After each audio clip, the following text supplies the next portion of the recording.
and or you can come to that meeting, and we can talk about that. It will be here. It will be here, yes. And that's December 6th at 6 p.m. Tuesday. The emergency panic buttons, I'm sure those are still on back order. The approval limits, that is just not something that we've been able to get to. There's been a lot going on, so we'll continue to work down that. We'll continue to work down that path, but that's just not something that we've been able to work through at this point. Any questions on any of those items? Actually, Yes. I just want to clarify that there is a version that can be printed. It's just very long until I actually reformat it to be a fewer page document.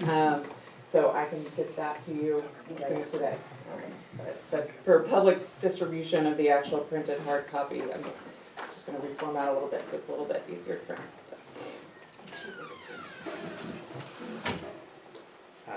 Okay, thank you. So discussion items, we have several here, so we'll try and move through them quickly, but these are all very important items and we need to really think about them. So the sale of lots, I think this is in its last phase of discussion. I mean, we're getting pretty close to getting there, so. Yeah, and I'm sorry, I printed these out late. I was working on them and I forgot to pass them around. Sure. I've been out looking at the lots and I've talked There's to, copies. I've talked to multiple realtors, and so I started a second column. I just went off of your spreadsheet. Mhm. So, and I've also got pictures of the lots as I found them, which was, interesting. So I don't know if we want to discuss, I just want to see us, move forward on this. And if, I don't know where we are, we discussed an email about a procedure and, I don't know what that's going to take on Ellen's end to implement something for us to sell the lots. Yeah, I think that the main concern that I received from people, from realtors, was that there was just some documents that we needed to get in order to be able to do it, and I think there's a pretty strong handle on how we do that. So the realtor feedback, I'm looking at these numbers just here quickly. I'm quickly going, this is the first time I've seen this document. Yeah, so, and I apologize, I was working on it till late. That's okay. So realtor feedback, line item number 23, property 15691. Appraised value is $6,562. The realtor feedback is to sell that lot for $5,500 below appraised value. They did not give me a feedback on every single one. They gave me a guideline, an outline. And so like the note on that is it's between two properties. Mhm. So unless the adjacent owner is looking to purchase it, let's see what units is this in, 22, and with the surrounding area, what the lots look like on both sides. Make it 12,000, it won't sell at 12,000. And maybe, come up from 5,500.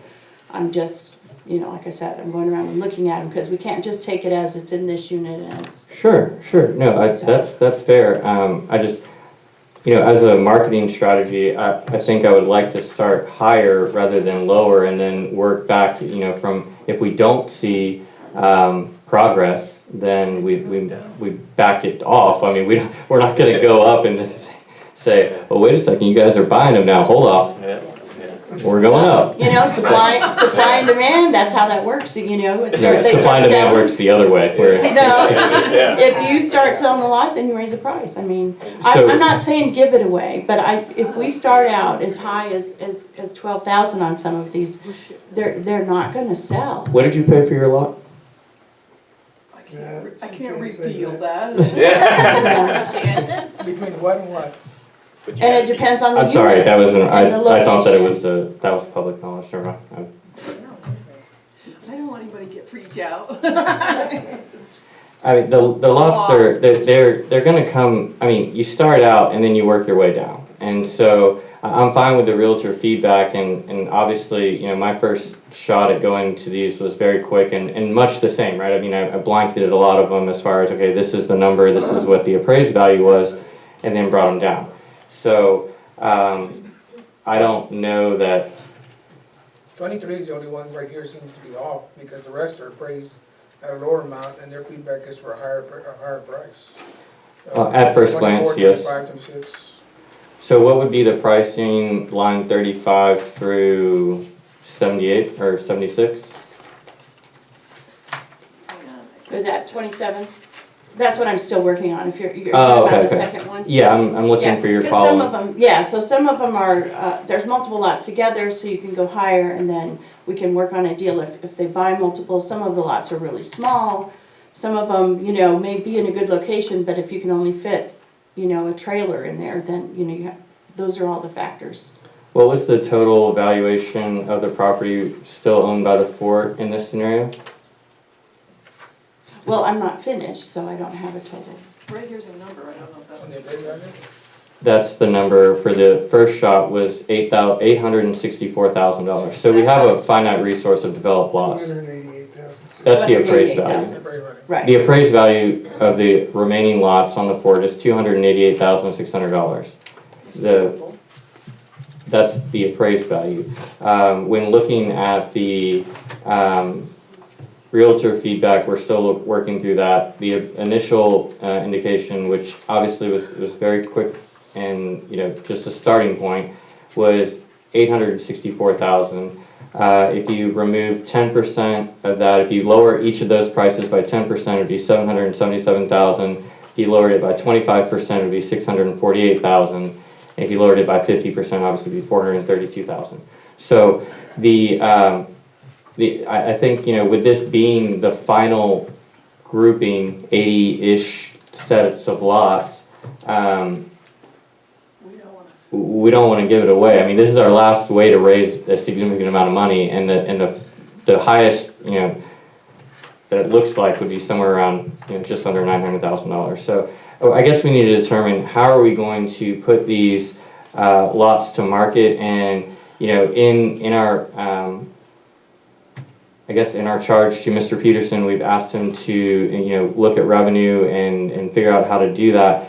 So somewhere between these numbers, I think that our benchmark would be, let's get the market value, not appraised value. And I think everyone can agree that appraised value is not the appropriate number. That's correct. No, absolutely. It needs to come up.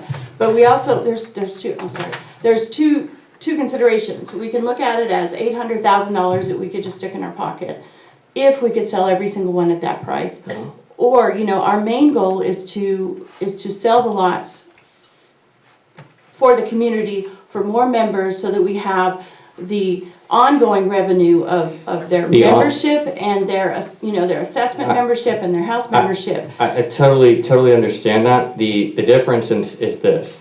So the total, if you sold every lot, the total amount of dollars, and I'm working off memory here, so that's why I'm looking at the sky, is $4,000 a month. If every lot was sold, that's how much you would bring in, if not one house was built. So Yeah, I will give that have to- concession. Can I will give that Can I concession. give you some background on why I stopped the sales? And doing the P&L this month, it came about, because if you look at the P&L, October of last year, we sold 2 lots. We sold 2 lots that were frontage of the golf course for $6,900, of which our architect committee did not pass the right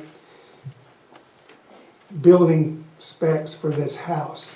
This house is now being used as a bed and breakfast and is a short-term rental house because he was allowed to come in, put an inadequate building in there, and now it's a short-term rental. That's not our goal. Yeah, and- Well, I will disagree on the fact that it is an inadequate building. It's like every other one on that row. And if we don't want manufactured homes on Fort Clark Road, then we have to figure out a solution. Right now, we don't have one. But it was only put to the right specs because I stopped the building because they were not putting the proper underpinning under it. So, So so let me go back to my math here. If you sold every one of these lots, the total income per month would be $4,000. If you take just one, and I'll pick one just randomly, number 9, which has an appraised value of $3,000, and I suggested you sell at $8,000.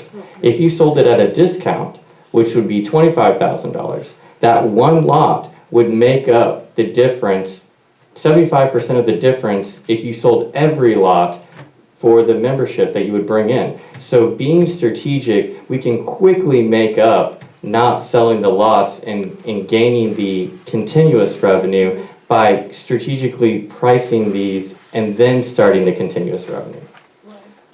Well, because, yeah, you're doing it in 1 year and that's it, and then it doesn't continue. I'm not saying we sell it at the assessed value, I'm just saying that we need to find a place in between that and say $12,000. I mean, there are some, we don't have any in the Oaks, so you could sell one in the Oaks for that. So what is the process to find this number? Well, I mean, if you want, I'll finish looking through the properties and then, Can I ask a question? Yes. can I finish what I was saying first though, please? Huh? Can I Yes, finish? if you were not done, yes. I was not done, I just took a breath. I can finish going through all of these and then we can, I can put it out and we can look at it and say, okay, well, that's too low, that's too high, and come to a compromise. I don't think it's a binary, either what you put or what I put. I'm just trying to give Sure, a that's fair. different No, perspective. I just want to process. To me, it's inconsequential as to how we get to the number. I just want to know how we're going to get there. well, so do I. You finished? You finished, Lisa? Go ahead, yes. Okay. I just had a question about who the realtors are, and I'm not asking for names, but I'm wondering, are we going out of the fort and this area to find realtors? I mean, when I look at farm and ranch realtors, they're from all over the area, and I think there may be different perspectives on what property values are in the fort and how it's put together from different realtors. I'm not always sure that our very local realtors are able to get to numbers correctly when you take in a larger area. Sorry. That's a fair point. And, Of course, they do know this area better than anyone else also. Well, So, I mean, understand, I understand. And I'm just taking it as a suggestion. They're not giving me their, 100% Right, professional. so I think. But it's not just an opinion, it is putting your numbers together and crunching numbers to figure out what values are. It's complex. Yes. So we can work on that process. I think what I'd like to establish here today is exactly what we're going to do. So we've talked about having adjacent lot sales for a month. We've talked about membership sales and then moving it to the public. With the work that we've started today with the survey, I think it would be very beneficial for us to get a runway to where when we get to a package and a brand and all of that we have, that we want to have at some point, late February or so, if we start out with adjacent lot sales. We heard last meeting that there are a lot of people that want to come in and purchase the lots next to them. I think that's a fair ask of the membership, and we should let that happen. Clear those off the books. The next month, we do membership sales. And so both of those sales will be done at a discount to whatever price is established. So adjacent lot sales with some sort of discount, current member sales at some sort of discount, and then open it up to the public when we can market what's less. Because I'm hoping, I'm going to go out on a limb, we're going to sell 30 lots in those 2 months. I have no doubt that we will sell 30 lots in those 2 months. With the membership, is that what you're saying? With the adjacent lot sales and the membership, we will sell 30 of these lots. That will leave us 50, which will make this price, supply and demand, higher. Because there will only be 50 lots left. That's a good goal. So it'll happen. I think the whole point of this process is that we need to start selling those lots, and the sooner the better. My experience, I've lived here almost 20 years. I don't know if anybody has equal that amount of time, maybe more time. In 2004, where I live, and most of you all know where I live, I paid $4,000 for my lot. That was in 2004. I know some lots on 4 Clark Road have gone up to as far as 8,000. So I noticed that we threw some numbers here, about 12,000. maybe someone from outside this community, but I think I know my community well enough to know that if they live here long enough, they're not gonna pay $12,000 for a lot. So between 4,000, 8,000, 9,000, I think would be right now fair without making it very complicated. We start getting realtors, paperwork, total advice, it's gonna cost us, and I think there's enough experience here. He has experience, she has experience, I have experience, we all have experience. I think we can get to a reasonable price. I'm also the belief if, for example, if there's, if we have a couple of lots and we haven't set a price, I really believe Mr. Peterson, and they give us an offer and it's reasonable, we ought to take it, just to keep moving these lots. Thank you. So what kind of date are we looking at then to put it on? So I would like to do adjacent lot sales in December. December 1st through December 31st, adjacent lot sales. Membership sales, January 1st to January 31st. Public sales start February 1st. Who's gonna That's make the reasonable. decision on the prices? So we're gonna have to go back and, we can all put our numbers together and figure out where they're at. We can look at what we can do from a technical standpoint, to put real numbers to it based on the market. I can work on that. If we were talking about the numbers that you were speaking of, $8,000 or so, so if you take $12,000 and you offer a member a 25% discount, that's $9,000. We're right where we talked. So I think that's a fair compromise where you say, okay, if you want to come in and you want to be a part of our community in February, you can pay $12,000. If you remember today, you can pay $9,000. That would be the metric. People have paid 12,000 for a lot. So where? I did. Well, you're not, you're in a special area. I mean, it's, Special area? well, It was 15 and I offered them 12 when they took it. So I'm saying it'll happen. Why are we trying to shoot ourselves in the foot? I'm presently aware of 3 lots in Unit 15 that are priced at 10,000. When that happened, I knew right away those lots are going to sit there for a long time. Well, that's their deal. And that's the point I'm trying to make. Right. So we have to be reasonable and we have to get some thought to these lots because we just, of course, I don't want to give them away, but we need to start collecting memberships. The membership impact is $4,000 a month on 80 lots. You sell one lot, you want to sell it at 8,000, you sell it at 12,000, you covered 1 month with one lot for all the lots. I also think that we should be careful about people on the board deciding the price of the lots if you want to buy a lot. Yep. I think that's a Conflict of interest. Exactly, and I'm a little worried about that. I want to buy the lot adjacent to me, I am willing to pay the price. I don't think other people on the board who want to buy a lot who are not willing to pay the price should be making the decision. are you talking about me, Linda? Yes, Because I have a lot next to me that I tried to purchase last year but was told I couldn't. yeah, but you're not gonna get it for Just- 3,500 I'm not asking for 3,500 and I'm not setting the price for myself. I don't think you And should I'm be making the I'm decision. putting these down by what I see and what I've talked to with the realtors, and then I'm not asking to make the decision myself, I'm saying, then we come together and make a compromise. Travis just said his compromise is to leave it at 12,000, so No, that's not, I was saying, in that scenario, if you took the number at 12,000 and you provided a 25% discount, it would get right to the number that Mr. Guzman placed on the lot. That's all I was simply walking through the math. We can come up, everyone can put their deal on here. I obviously have already done mine, you're working on yours. I can work on a technical one, we can add that in as well, and we can figure out how that goes. We have from this board meeting until December 1st. We just told the membership, we're going to market December 1st. So that's what we're doing. That's fine. So I'm not trying to set the prices, and I really, don't appreciate the implication or whatever it is It's you're not trying an to put on implication, that. it's a fact of life. If you're involved, you should recuse yourself. So you're not gonna weigh in on the prices at all as a board member? Because you can't be objective? No, because I think it should be 12,000. I mean, it's very simple. Just don't weigh in on the lots that are in your unit. It's very The simple. majority of the lots are in my unit, and they're all in different areas. And you can look at it and say, oh, well, that's not good, and Well, I'm not questioning your objectiveness I in, do feel like you are. I have not questioned your objectiveness at all. What I am going to do is say that we are going to remain objective, we're gonna be transparent, and if the lots are sold at numbers, and we wanna make people upset, then they're gonna know about it, and they're gonna be able to weigh in on it.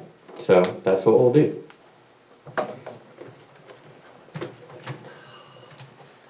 Do we have any other comments from the membership? Yeah, I've got a lot of them, but you don't want to hear.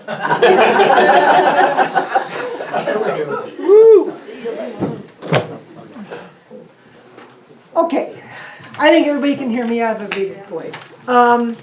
Number one, people aren't stupid. They're gonna go to the tax office and find out what their appraised value is. And if you're doubling and tripling things, they're not gonna go for it. I just bought the lot next to me because the owner, not the fort, finally, the estate sold the lot. And he wanted $6,000 for a lot that was appraised at $3,500, or $4,000, I guess. And it's a terrible corner lot, narrow, you couldn't put anything on it, which is why we bought it, because we didn't want something hugging right up to our property. And we ended up paying $4,500 for it, $500 more than they were asking for, because we went and checked with the price. So you're gonna have to consider this. Now, I've been here 12 years, so I'm only like a medium long timer, so. When we first moved into our lot, the one next door to us was $9,000 for this long, narrow lot. And we just said, forget it. When a previous board and director decided they just wanted to sell lots, that's when they marked them down to $3,500, and we bought it. And several people bought lots at that particular point because the lots were not worth that. Now, I'm pretty familiar with the fort right now and where our lots are, but unless you're on a golf course lot or maybe in the Oaks, there's no way like the lot next to mine would be worth 12 grand. Or Unit 22? Yeah, I mean, I'm in 27, well, we know where we live. Yep. And unless you're in one of those areas where the market value of the homes is considerably higher, then the general lots they're not gonna be worth, you're not gonna sell them at 10, 12 to 10 or even 8. And that's probably even to the general public. So I just think that memo is exactly right. We need to get on the stick and get these lots sold, because they're not doing us any good just sitting there. And by debating ad nauseum on the subject before making a decision, then we're just losing money out there. And granted, property values are coming up, but interest rates are also high right now. Yep. And people aren't going to be looking at that. And we are in an area that is remote, and we're not on some high-priced golf course or in some big city where you've got, competition for property. So I just think we need to be a little bit more realistic. I would volunteer as a member to help with pricing. I bought my lots, I don't intend to buy any more, and maybe we need some membership input on this because we have a big stake in it. So, anyway, said my piece. Thank you. And these lots, First, I want to say, once you sell these lots, you're going to play hell getting them back if you have to get them back. You don't need to rush out and do something and then be sorry next week you did it. But we're working on CC&Rs. CC&Rs in 27 have issues.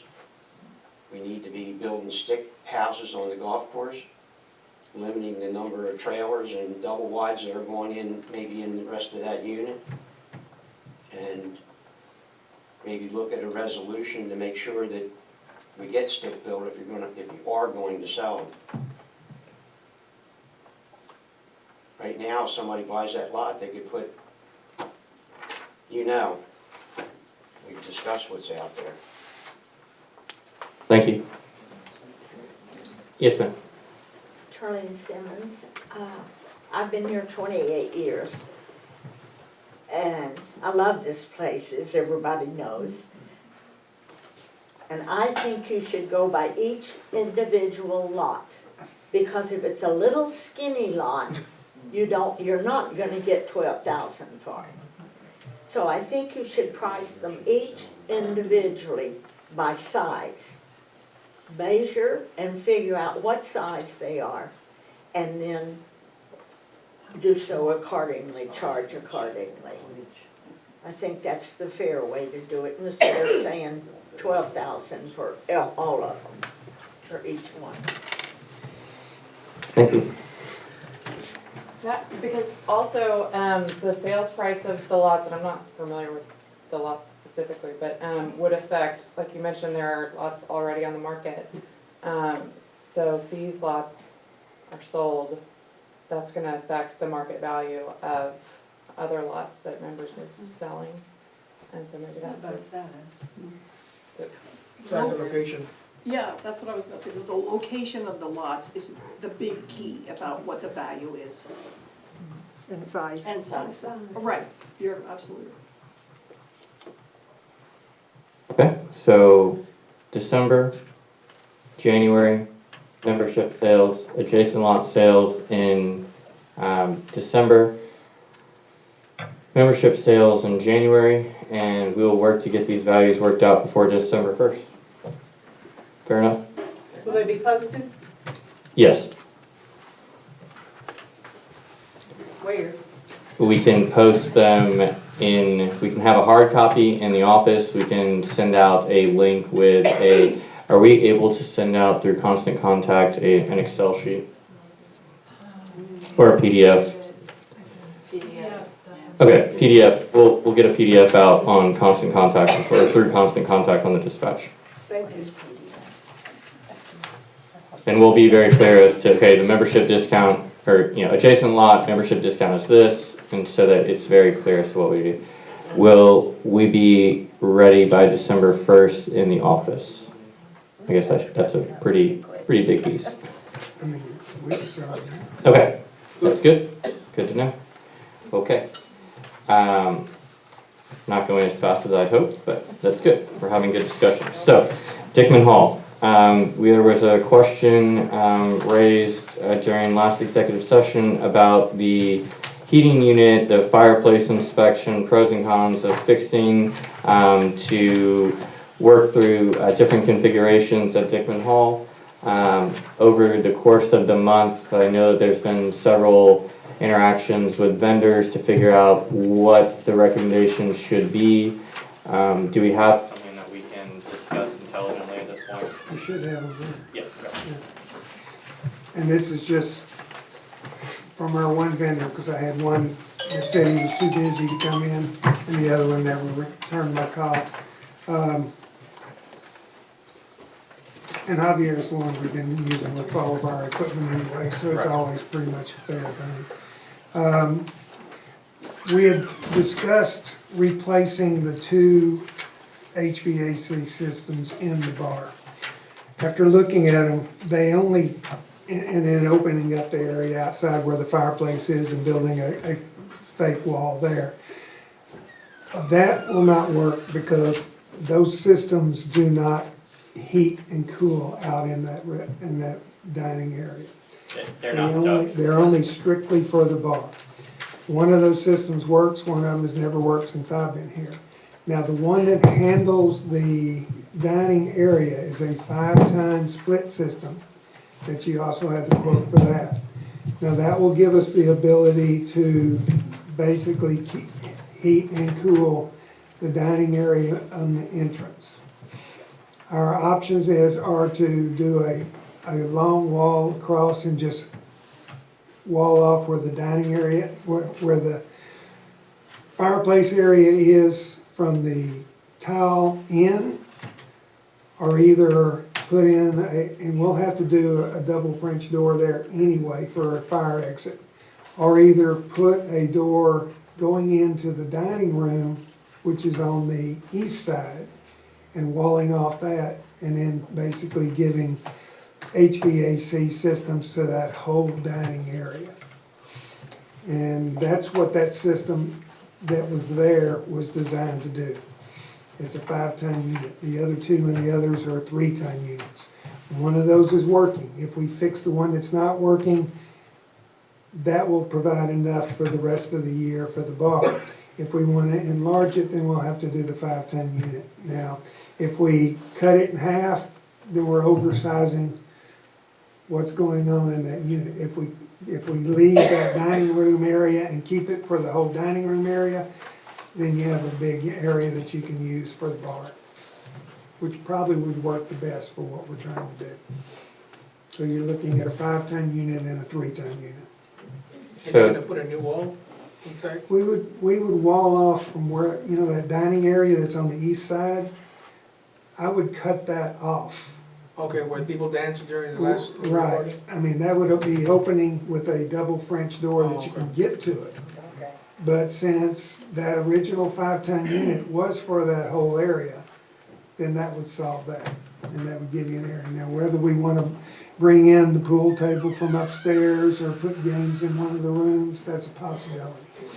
But you would have a much bigger area to have functions. Does this include the wall? No, That's extra. So, that'd be about $3,000 extra to put doors and a wall in. I'm not understanding the wall and the reason. Well, Where would you that's- put the wall? There are two options. Okay. You can put the wall right down where the tile floor is, separating the fireplace on the west side and the walkway where the tile is, and that would give you a small room. Right, But you're having a 5-ton unit that's sized for that whole area, which means it's way oversized for that area. You don't wanna put a just 2-ton unit just for a temporary fix, but if you put the 5-ton unit in, it will enable you to keep the, environment for that whole area. and put the French doors in, is that the? French doors so that you can wall off In that for upper that other area. area, because you don't wanna have to lose air and heat up in that area. So when the temperature's moderate, we can use that, like, Oh, yeah, well, you can still use it, it's just not gonna be as, with any kind of, environmental control in there. okay. So, and the 3-ton, because the one in the I think the front, 3 tons a necessity, and that would be Absolutely, yeah. replacing the one that's in the back where the bathrooms are. And that's needed. If that's in there, then that will allow the other one probably to limp through the rest of the year. and it'll reach from the bathroom with the wall, I mean, it will, Yeah, like help it'll, keep that. just the same as when the bathrooms are cold now, when the other one's working, and it's going, it only, that one chase goes strictly right down where the bathrooms are and goes into the bathroom. I think there may be one that goes into the regular building. But that one's still working, and if it's not taxed completely by doing, you know, 2 of them's job, it should be able to limp through. so the immediate need is the 3-ton to get to the bathroom, which is the cost of $10,500. Right. The larger, more grandiose idea is to add an additional 5-ton split system with 3-phase or 14,500 in addition to the 10,500, which would give you a larger space, which at some point you could bring down and use the pool tables and maybe other game tables that we have around the fort, which we think that there's an expense of to get all that To done. resurface the pool table's $500, we can probably get it down ourselves with the Okay. forklift.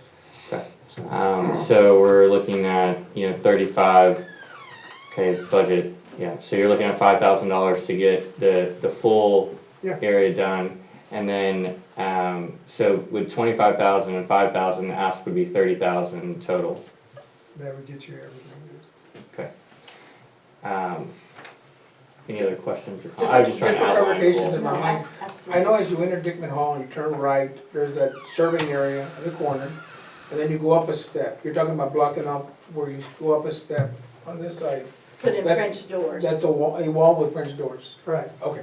because the wall's there, you're just putting in the French doors, is that correct? If you Yeah, look just at step. it, there's a big wide opening for the steps going Yeah. up. There's an open window on both sides. We would have to wall off those, which is very simple. Okay. And then putting in a French door, which is also not that hard to do. It's just a matter of putting one in. It's just, French doors are gonna cost you $900 to $1,000. And the framing's easy. So we're all clear on the different asks and everything. But you have to have two exits, that's why you Yeah. have to have the French door there. Yeah, for the Any door to go out. questions on the setup from the board? We have a few members that want to comment, but let's get our questions out first. I'm understanding the total 30,000. What is your vision for the phases? Do you want to see it done in pieces? Do you want to see it done in total? I'm open either way. I think if you're gonna do it, you don't wanna build the short wall or cutting it off at the tile. You either do the whole thing. Yeah, that's, I don't think the short wall's an option. That's a, That's what we originally talked, but I realized that's just oversizing the HVAC system there, and you don't wanna do that. yeah. So I think that option's totally off the table. It's either do the first thing is do the 3-ton, get that done, and then I guess, so 2 phases, 3-ton and then the other side. So if phased at all, those would be That the would Those phases. would be your two phases. Right. Okay. And what about the fireplace? I still don't know anybody to inspect those. One guy I had didn't even show up, so. I've got a Anybody number from Annabelle. He, I think he is out right now, for health reasons, but his son, I believe, is also, If anybody can get us a fireplace inspector, please feel free to give us. Inspector or some. cleaner? Well, we both. They're gonna be both. We gotta do both. You're gonna have to do both. Yeah. There's a person out of Kerrville, but that sounds really expensive to get them Yeah. to come down. There was one out of Del Rio. I talked to him one time, I've never heard back from him. I don't get any answer on that phone. So, and I'm not even sure if it was legit, it was just a number that was given to me. So that would be in addition to the 30,000 that we're talking about. Yes. That's gonna be minimal. Yeah, I mean, it should be, it's cleaning and inspecting and cleaning. If you were to do both phases, how soon, how long would it take? Well, yeah, to get I guess that's a good question. What is the timeline on the 3-ton and what's the timeline on the 5-ton? As of yesterday, I have a 3-ton that we can get now. Okay. But that's only one that we have, so, the 5-ton, the split units are easier to find. Okay. It's the package units you can't find. Okay, so the 3-ton we can get now, the 5-ton, we don't know yet. Yeah. Okay. We can approve it today. You don't think it's gonna be an issue? Because I'm also looking at, we have New Year's. If it's a warm New Year's, it's not a problem. Last year, it was warm enough. Mhm. But you kind of need, if you're gonna do New Year's party like we have in the past, you kind of need the whole. So this, what was the last year's P&L, last fiscal year's P&L for the bar? Maybe about $9,000. So $9,000, so you're looking at a more than 3-year payout. Well, hopefully you have some incremental. Increase. Okay, so- You have to have some kind of, it's gonna be increasing our revenue by 50%, possibility.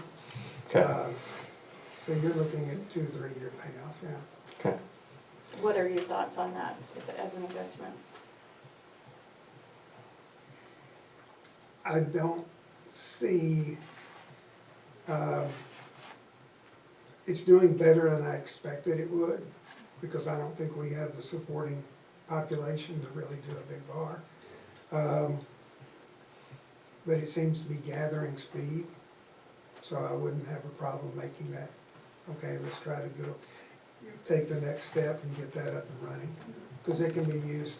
The next step will all be trying to get some kind of food service in there, minimal, whatever, and that would give us the ability to at least do it there. Okay. We had any other questions from us at the moment? No. Okay. Questions, comments, concerns from the membership? I know we had someone raising their hands here. So. I'm just wondering, we've got that upstairs, with doing the air conditioners like you're talking about right now, that does nothing about the upstairs, does it? No. Upstairs is probably a $40,000 investment just to get HVAC system up there. Okay, It's 2 5-ton units up there. okay, so that would be just a different, category in itself. Yeah, I that's heard one another time that step. that was the restaurant. I'm or just one trying to was the build my food way upstairs up. or whatever. Yeah, we would be limited to, right now, we're kind of limited seasonally as to how we can use the upstairs, but that's, and simply because the HVAC investment, they're all packaged differently, so those, I believe, are on the roof. Yeah, and those are package units. Yeah, I don't so- think they're split units. No, they're, yeah, So they're that's a completely different animal. a whole different animal, but yes, we're trying to approach it in separate phases so that we can, kind of bite it off as we can handle it. Okay. I would My vote just- is just leave that fireplace be. I love looking at that thing. Oh, no, we're not gonna do anything. We wanna get to where you can see No, the we wanna fireplace. Have a fire. Yeah, I would yeah, hurt you. yeah. I'd just go ahead and get in it if I was gonna. I would say, as of right now, with our cash flow, or our logistical progression would be bar, expand into the dining room area, possibly get the kitchen up and being able to do something in the kitchen, open up the dining area, and then the upstairs. And that may be a 5-year process with our So, finances now. Do we have any other comments? Yes, ma'am. I was wondering if in the big outer room there, if we had adequate sized ceiling fans, would they help circulate the heating and the cooling? And the ceiling fans are, what, 36 inch, which do nothing in that size room. Never measured, I don't know. Yeah, That's a good idea. That would help disperse, it will, but it won't say change the size of what you did, what Right. you put in there. and in the bar area itself, at the end of the bar, there is a grate on the wall that was that thick in dust. I couldn't stand looking at it anymore, so I swept the dust off. But anyway, there is a permanent filter in there. No, it's not permanent. It can be washed and reused is what I'm Right. saying. It's not functioning because it's so filthy.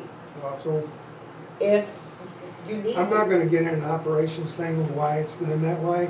yeah, I know. I'll take care of why I, it is. yeah, I That's it. know, but if we had that gunk that you spray We on those kind understand of that. filters, pardon me? We understand that. Yeah. There's some way, Would that help the it overall will make function sure of it doesn't do the draw on the unit like it should. that would help with the Right. circulation, We you will, think? we'll work on that. Okay. I didn't know if you knew that it was Oh, I'm dirty. very aware of it. Okay, So from a procedural standpoint, if we can wait till we get to the other agenda items, if you want to bring a motion based on what we've done here. Once we get through the discussion items, we move into agenda items. We'll go through the 3 that are on the agenda, and then we can add this. Okay, architectural policy resolutions.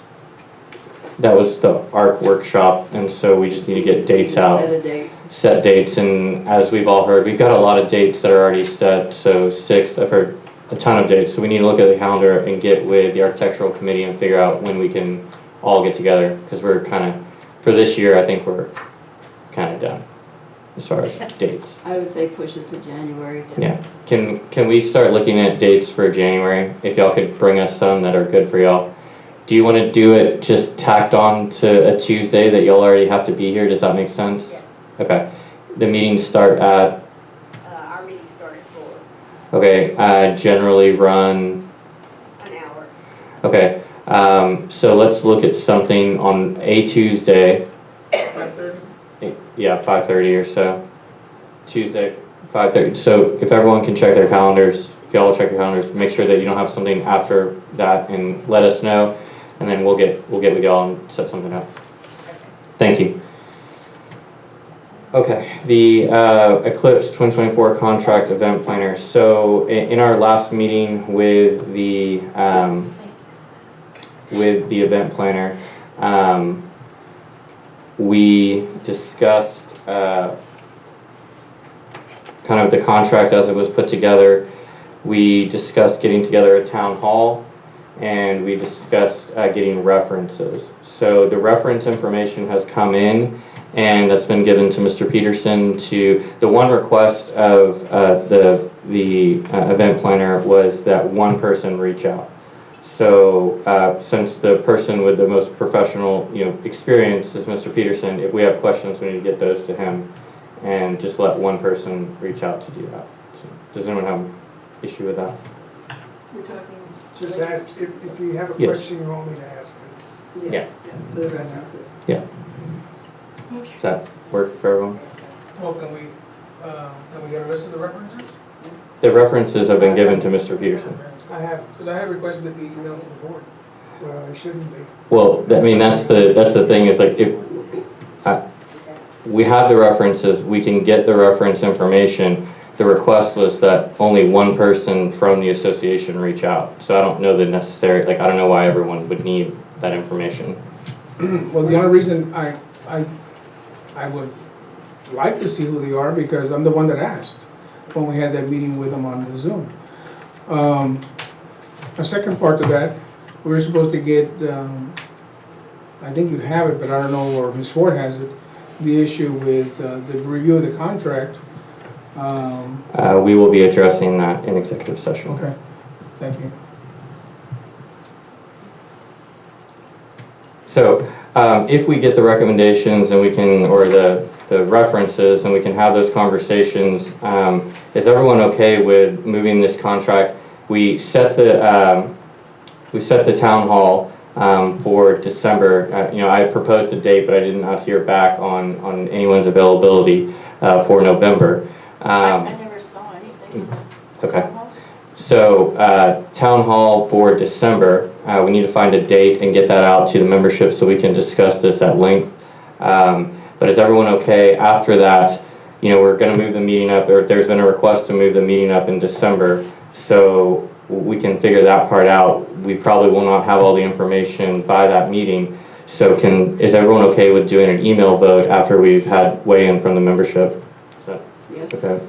For the contract in December? For the eclipse. Yes. When is the date for the town hall? You'll get it. I will. Yeah. Okay.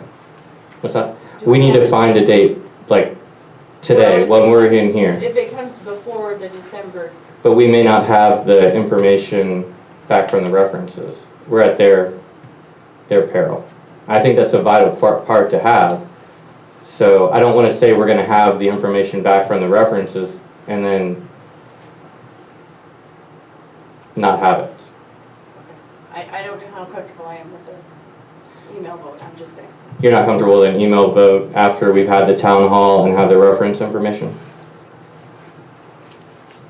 I can't say at this point. Okay. I would prefer we have the reference information. It's before the town hall. Anytime I apply for a job, I'm assuming this is most people's experience, when you apply for a job, you usually list references.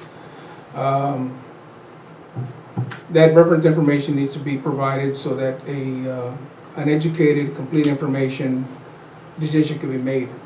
If we don't have references, so we have no idea the totality of what we're dealing with. You do have references, and you have a person who is charged with operations of the fort, I know, and but- operations of the fort will be what they're interacting with. These are operations managers within these references that will be talking to an operations person. I do not have the experience to speak to an event planner and ask an intelligent question as far as what it is that they're going to do. I don't think any of us have that experience. So why would we waste their time? Also go against the request of the person who is the professional who said, I would prefer if only one person reaches out to these references. Again, I have no problem with at this point, at this moment, I have no problem with Mr. Peterson checking the references. But I want I would prefer we have the complete information before we have the town hall, so that we can present to the membership saying, this is what the references said. You know, if they did an outstanding job, well, the person getting the information will say, they did a wonderful job, and this is why they did a wonderful job. Or they'll say, I wouldn't hire those people again. Well, if they say we wouldn't hire those people again, then we all vote no. That's what they've charged us to do. That's what I'm That's saying. what we're told to do. We have to have the references before the town hall. If you have special questions you want to ask, just let me know, and I'll include them in my list. And after I interview them, then I will give you all a complete rundown on everything that's said by the references. And that should, I mean, both the questions I asked and the questions y'all have asked me to ask her. Yeah, That'll be done. and the town hall is more to get input from the membership as to what they want to see, how they feel about having people on the fort. If they can't trust us to make a good decision based on the references that we get, I don't think we need to have the references before we go to the membership. I mean, they've told us, hey, get the references, take the information, digest it, and make a vote. You know, take our information and take a vote. So I don't know that we need to be able to stand up and say, we've got the A+ rating at the town hall, because that's what we're saying with our vote. So you're against getting the references before the town hall? I'm not against it. I want Monday to get the references. I'm being realistic on a timeline that we have April 2024, and I've been talking about this for 2 years, and I'm just now getting people, and that's why I'm asking y'all to agree to an email vote now, because you can stop the vote, which has been done in the past, because in our declaration, 4 of you have to agree to then vote. So you actually need a supermajority if you do it in an email. So yes, I'm trying to protect our timeline by asking you to say that you're okay having the information and taking an email vote between the December and the January meeting. And what I'm saying is, when I'm satisfied with the information, I'll decide at that time whether I'm gonna have an email, decide if I'm gonna do an email vote or not. Okay, sounds like a filibuster, but that's gonna be great. Not necessarily. We'll move forward. The Colony Road traffic Yeah, that's issue. a question. Yes. I'm sorry, we've been gone for a while, but how many companies have you contacted to get quotes from? So I spoke to several different entities prior to engaging with this event planning company. And as I was talking to them, I could hear the cash register ringing over the phone. And so this person has provided a fee structure that's more amicable to what we're trying to put together. And that'll be addressed further in the town hall.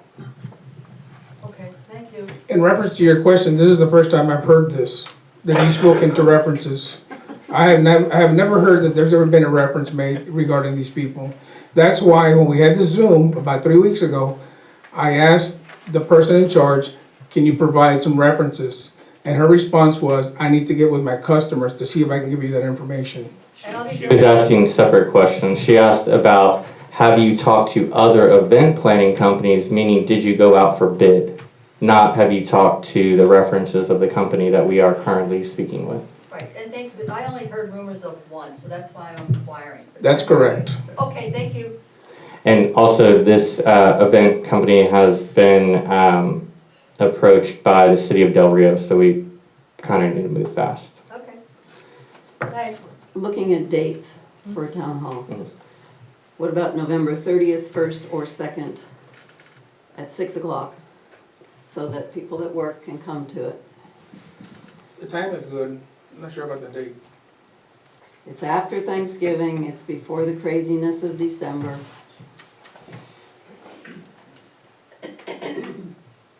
It'd be Wednesday, Thursday, or Friday. Could even do it a Saturday if you have to. Just get it done. What dates did you propose? November 30th, December 1st, or December 2nd. Would any of those 3 December days 2nd is work? Saturday, correct? Yeah, Friday. Friday. Oh, wait a minute, yeah. And you just mentioned November Saturday? 30th would be great.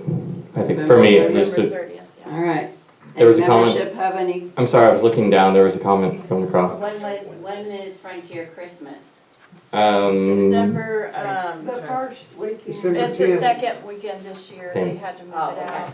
All right. So it's, that eliminates any challenges with other events happening in December. Get it over with. November 30th, 6 p.m. All right. Yes, Lisa? Yes, Yes. Mr. Kuchar? I prefer Saturday. No, I prefer Wednesday because Saturdays wind up being very full every month. So, Okay. Linda, 30th, I'm having- you'll be out. I'll be here. Okay. Ms. Pearson, can you be there as well? As far as I know. Okay. Is that a Wednesday? It's a Wednesday. Wednesday, A November lot of people 30th. attend church on Wednesday also. Okay, is that an issue for anyone in the membership? Isn't nothing to membership. I'll be out of town. Okay. As long as it's taped, Well, can we just shift it a day to the Thursday? can we go Thursday the 1st, Can we go the 2nd? Friday the 2nd? No, I'm sorry, not the 2nd. I went the other way, the 29th. 29th is hard for me because I've got appointments in Uvalde all day. I can be back in time, I think. December 1st will work. December 1st is fine for me. December 1st? All right. We'll figure out announcements. And we'll get you the information so you can. Got it. Okay, so, Colony Road traffic issues and solutions. Do you have that email? Yeah, somewhere.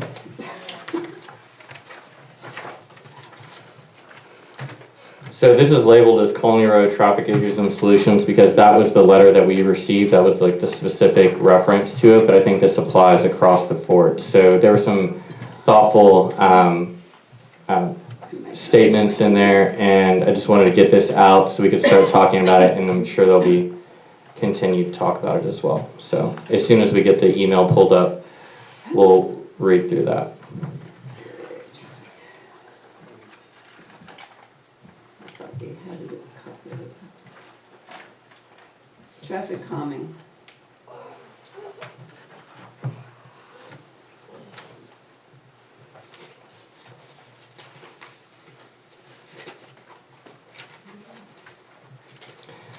Okay, we'll come back to this, and we'll just move on to the agenda items.